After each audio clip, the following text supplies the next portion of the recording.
Okay, let's talk about event marketing, right? One would think a lot of people tend to follow the same process of you're having an event, you have speakers or entertainment that's going to be there. So first email that goes out to your list, because everyone loves email marketing, right? Because it works. Email goes out to your list and you're like, hey, we're having this event, get your tickets now. Maybe you see a few come in, but not always. You offer the early bird. Maybe you see a few more pricing things kind of come in. Then you're like, well, we haven't secured the entertainment yet. We don't have our speakers we can announce yet. That's confirmed, right? It's all in the works, but we got to start drumming up buzz. What should we be sending out in our marketing? The answer is not to wait and send out nothing or to send the same message over and over. People get bored with that. Don't you get emails that have the same thing over and over? And you're like, yeah, I read this. Tell me something new. Here's what you tell them that's new. You tell them about what the experience is they're going to have on site, right? You do not have to tell them the details of how that experience is coming to be because your plans are still in the works. You're still securing vendors, you're still getting the speakers there. You need to sell the value of the event to them. And this is something that is applicable whether it is an internal event or an external. All right. And the way you do that is to focus on the individual details of things they're going to care about that will get them excited to either buy a ticket or register if it's free, but also to show up, right?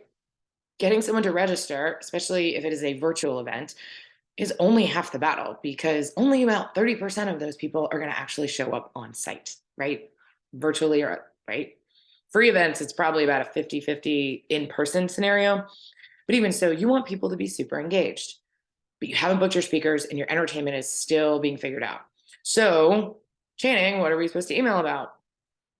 Talked about Instagrammable moments as an example, right? You want to focus on that experience. So you can say, we are going to have 5 different Instagrammable moments, and we're going to have a creative food and beverage interactive element. You don't want to miss out. Well, if food and beverage is important to your audience, which I'm assuming it is, which is why I'm giving this example, then that's awesome. Ooh, there's a creative interactive element with that. Okay, you are honest because you're going to have one. You have not been 100% transparent on what that will be.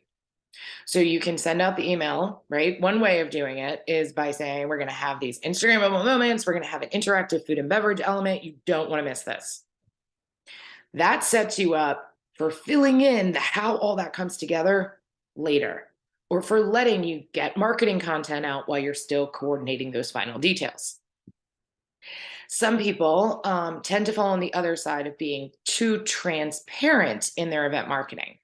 So that's where their email would have said, we're going to have 5 Instagrammable moments. One is going to be a ball pit. You're going to have this really cool vending machine with champagne. You're going to have this, this, and this.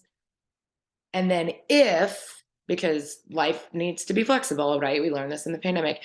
If something falls apart because someone goes out of business, a vendor is stuck by a random, snowstorm and cannot reach you because what the heck goes on with our weather these days? I don't know.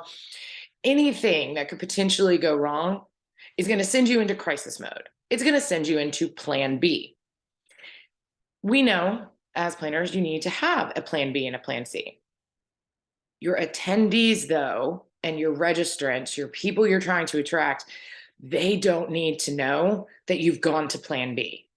So the way to keep that under wraps while still promoting an honest event is to be honest about what you've got there. We're going to have Instagrammable moments. We're going to have cool food and beverage. We have live entertainment that will be there. Live entertainment, fantastic. Could be a comedian, could be a band. It could be a DJ that has all the things and accoutrements that come with them.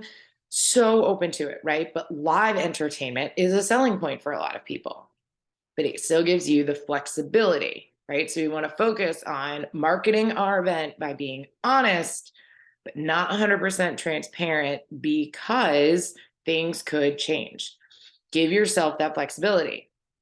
Then naturally, when your speakers are confirmed, and I mean confirmed as in contracts are written, signatures are there, get it in writing.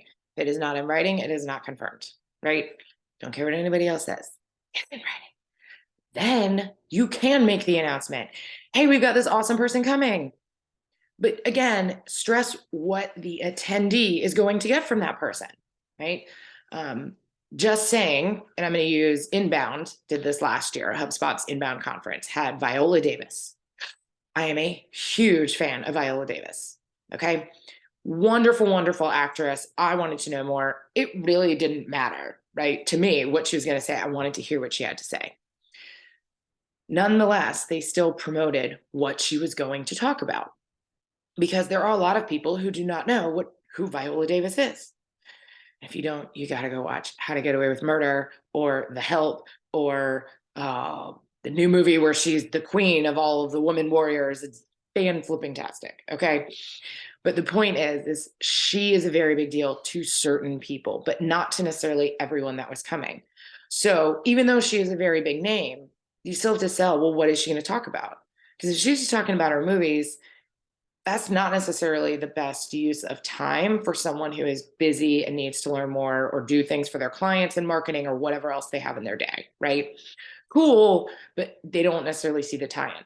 So you want to make sure you can have a monstrous big name in your industry or in the world. Wonderful. Still sell what it is that they're going to talk about. That is how you get the fans, but you also get the people who are like, well, I've heard this name, but do I really care?